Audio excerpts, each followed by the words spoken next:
I think, it was easy for us because of what this is, in, what our ties to it. If you don't have any ties to a boat or something, maybe you wouldn't have that much dedication, or other things would come first. But I have a wife, and she was understanding enough that for basically 6-8 months I was gone every weekend, and that's tough. And without an understanding person and a wonderful wife, I definitely wouldn't have been able to do that. But she knew what this was to us. Right. Something like this doesn't come along every day. You have, this was like an opportunity. Everything came together at a point, and we either take the opportunity or we don't. And we did, and she knew that this is like a dream project once in a lifetime, and we're gonna do it and get it done. And so basically, we dedicated it. We're gonna work until this is done. And the people that work with us, Steve, John, Eddie, they basically said, we'll take a day off when you take a day off, and we didn't take a day off. Every weekend we showed up, man. Yeah, sorry, Eddie, we want to work on Sunday. We got the keys to the shop, and we come in on Sunday. That's awesome. And then drive back Sunday night, and then I would drive back Monday morning back over to Opelika, work all day with Eddie and whoever, fiberglass and sanding, and then drive back again. That's all. I mean, that's the labor of love, and that's what people, that's what they have to understand when you get a boat like this. It's not in this condition. Yeah. I mean, you guys. Well, everybody asks, like, you guys did this yourselves. I mean, we did it. We did a lot of the work, but we had, the best in the business helping us out. Who did you have? Could you give us a whole? Sure. I see. We see the names on the trailer, but sitting here. I mean, we'll start from the beginning to the end, and basically, John Pompey from Marine Performance was who we met first. He helped us with the D-rig.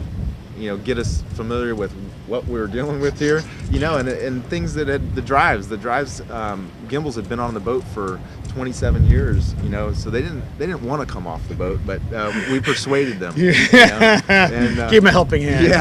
Yeah, and John was determined to do that, because we would have got stuck at certain points, but people that have been in the industry for 30 years, they know the ins and the outs, and they know how to get things done. Right. They've seen it all before, so that was a tremendous help. Now, while we were up there at John's shop, he introduced us to Chris Dilling of Graphic Effects, and he basically took the boat, picked tons of pictures of the boat and digitized. So basically took all the old graphics and made them in a digital format, so we could clean everything up, make it modern, make it exactly the way it was, but crisp, clean, the lines perfect. Are beautiful. And get up close, you can see the quality. So, he spent a ton of time doing that, getting all the lines, measuring everything so it's exactly the way it was. And then after that, after we were done with the D-rig, Chris went off and did his work. We took the boat over to Velocity.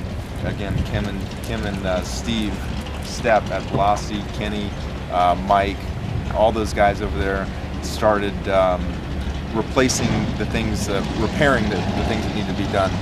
We can't replace the transom. We don't have the expertise to do it. So we dug out the transom. We could do the labor, and then they would do the technical part. Just tell us what to do. Right, exactly. We're here for you. Sure. And so they replaced the transom, the floorboards, the bulkhead, behind the dash, any of the rot. So we got back to a solid hull. And the boat sitting out in the elements for, we don't even know how long it was out there. It takes a toll on it. So we wanted to get back, take it down to the bare essentials, so we get a solid foundation and build up like perfect from there. Right. So basically, after that, we went up there, and it was sanding process. Get down to get everything smooth. We sanded forever, for weeks and weeks and weeks. And Chris Dilling then introduced us to Eddie Guardado. The one to kind of backstep.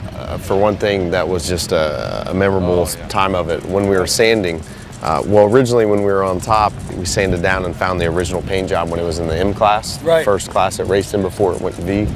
So that was cool. You just sand off layers and find it. And so then we got sanding through time, because you're sanding when it first raced in '83, it was the M class modified.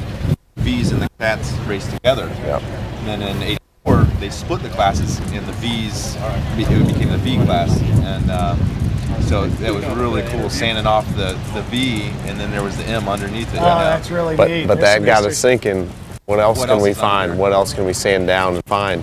and we found my father's name. And I mean, we had to look and just be so careful because we knew where they were at. Wow. And we saw Steve and we saw the flags from where they won the races, but to see it, and Jordan's got his camera and took some awesome pictures of my dad's name. Yeah, and that was awesome. And those little things helped keep our spirits alive when times were getting tough. And I'm sure. Our shoulders felt like they were both going to separate and sanding. And Oh, I'm sure there was definitely blood and tears.